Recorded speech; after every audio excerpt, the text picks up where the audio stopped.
জামালপুরে অস্ত্রসহ যুবক গ্রেপ্তার। শাওন মোল্লার তথ্যচিত্রে দেখুন বিস্তারিত। জামালপুরে এয়ারগানসহ বিপুল পরিমাণ দেশীয় অস্ত্র উদ্ধার করেছে যৌথ বাহিনী।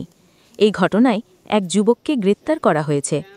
শনিবার সকালে শহরের স্টেশন রোড এলাকার স্থানীয় বাসিন্দা ফজলুল করিম মনিরের বাসায় যৌথ অভিযান পরিচালনা করে সেনাবাহিনী ও পুলিশ।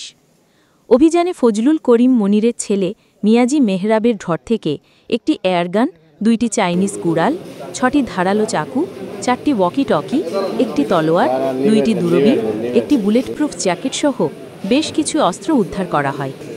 এই ঘটনায় মিয়াজি মেহরাবকে গ্রেফতার করা হয়।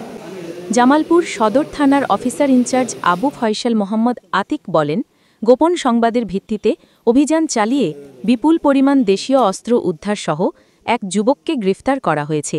অস্ত্র আইনের মামলা দায়ের করে গ্রেফতারকৃতকে আদালতে প্রেরণ করা হয়েছে।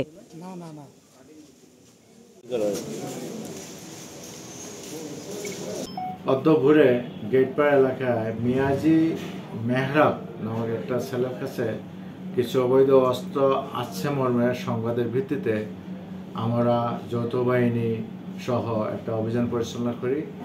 অভিযানের ভিত্তিতে তার নিকটে কিছু দেশীয় অস্ত্রশস্ত্র উদ্ধারপূর্বক তাকে নিয়ে থানায় নিয়ে হাজির হই এবং তাকে যথাযথ আইনি প্রক্রিয়ায় বিজ্ঞ আদালতে সুপোর্ট করা হবে।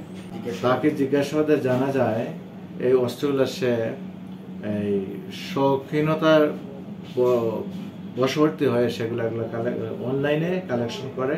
তবে তার বিরুদ্ধে কোনো ইতিপূর্বে কোনো অস্ত্র আইনি বা সন্ত্রাসী কোনো কার্যকলাপের অভিযোগে মামলা মোকদ্দমা নেই। তবুও তার বিষয়টা আমরা গভীরভাবে খতিয়ে দেখছি এবং সে মানসিকভাবে কিছুটা বিকারগ্রস্ত বলে জানা যায় এবং এর সংক্রান্ত আমাদের কাছে কিছু ডাক্তারি ট্রিটমেন্ট সংক্রান্ত কাগজপত্র আমরা ইতিমধ্যে